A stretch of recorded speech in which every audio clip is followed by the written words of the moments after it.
What's up? My name is Emily and I'm always doing creative projects, and so I decided that I'd like to make some videos out of them, so they'll be dolling out slowly as they get completed.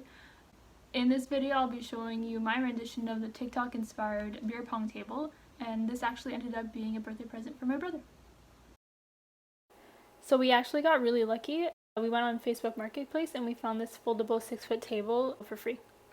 The first thing you want to do is have like a general idea of what you want the table to look like, and then divide the table into sections and then come up with all of the background colors and paint every section. Once it's dry, you peel up the tape that you use to separate each section. Then the next thing I did was print out the logos to the right size that I needed them to be and trace the back of it with a pencil, then flipped it over and retraced it again. What this does is that it leaves a mark on the background so that you can easily go back in with paint and paint it in.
So normally this is where I would put that I poured epoxy on it and it cured and everything was wonderful. That's not what happened. I fucked up. I poured the epoxy and then I noticed there was a piece of tape that I missed. So it had already started curing. So when I went in with pliers to pull out the piece of tape, it left like a big hole in the epoxy. And epoxy is expensive, so I didn't want to go buy another box. But the only thing I could think of was maybe filling the hole with varnish and then doing a thin layer over the entire thing. Yeah, it didn't work out. Oh my god. It's yellow. So once I stopped crying, I went ahead and started sanding the surface, and then I realized that the varnish hadn't fully dried. So I just went ahead and peeled the top part off and realized that the epoxy underneath wasn't affected at all. So I wasn't risking having to redo all the painting. Look, do you see the difference? Oh my god. So I did that for a couple more hours until I realized I was going to need more epoxy and the store was going to close in 30 minutes. So I rushed out and I went to go get it, and I came back and I continued peeling the table. And then it was too late by the time I finished to turn on the sander. So I wasn't able to pour on the epoxy that night, which was really disappointing because epoxy typically takes 72 hours to fully cure, and we were 3 days out from when it was meant to be completed. So that was a good 12 hours of drying time that I lost. So the next day I woke up early just to continue sanding, only for the power to go out, and according to the website it wasn't going to be back till 2:30. So I went ahead and sanded by hand, and that was another 8 hours of drying time that I lost. It was getting to the point where it didn't really seem like the table was actually going to get it done. Even my sister was telling me to give up. So, how long is this going to take? You can't rush art. The power finally came back on around 4, so I went ahead and did one last pass with the electric sander before I wiped it down clean and wrapped the edges with some packing tape to keep the epoxy from spilling over the edges. So I went ahead and mixed the two solutions that came in the epoxy box. And when I was there, the guy tried to sell me this piece of zigzag plastic to help push things around, but it was too expensive for what it was, and when I got home I realized that I had something similar that I could use instead. I need this. So after robbing my cat of his brush, I went quickly back to the table and spread the epoxy all over the surface with it, and it actually worked really well.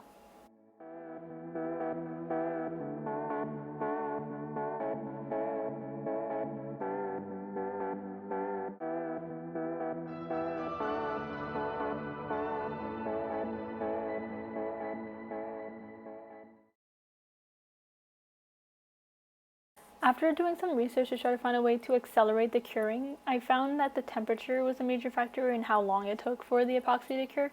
So once I was sure that everything was covered, and I went over the surface a couple times with a kitchen torch to get rid of all the air bubbles that rise, I then put my thermostat to the max, taped off the kitchen, and forbid anyone from going into the kitchen till the next day.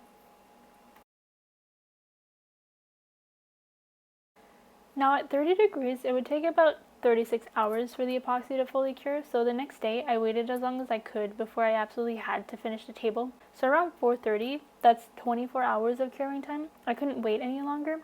I carefully removed all the tape from around the table, which had caused some sharp edges all around, so I quickly passed the manual sander all the way around the edges to smooth it out, and then went over that with some car polish to make it less cloudy looking. It ended up not being enough to smooth out all the rough edges that had been created from when the epoxy slipped between the tape and the table. So I found some electric tape and wrapped that all the way around the edges, and it made for a really nice finish. The final touch was to add a strip of LED lights that I got off of Amazon all along the underside. I put it on the underside as opposed to on the sides of the metal frame because it allowed the light to reflect off of the metal and created a brighter halo. The epoxy still needed about 8 hours of curing time, so we had to carefully load it into the van and quietly bring it into the house to set up for the reveal.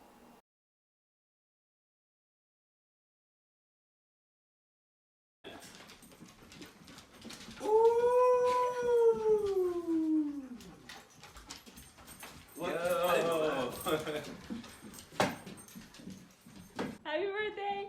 Nice.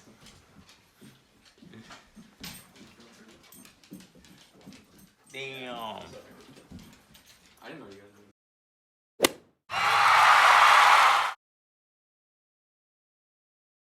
I painted the absolute.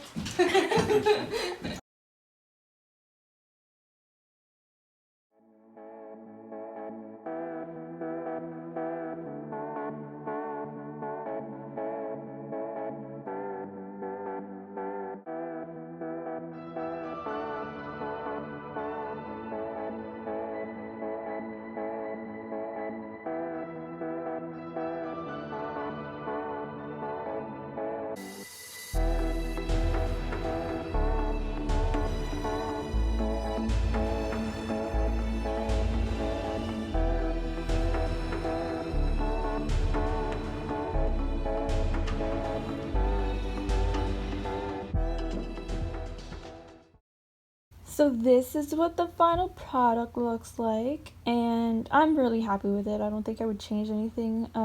If I could go back, obviously I would tell myself about that stupid piece of tape. But yeah, I'm really happy with it, and everybody else was enjoying the table, and I don't know if I'd ever do it again. It was a lot of work, but yeah, I don't know, maybe.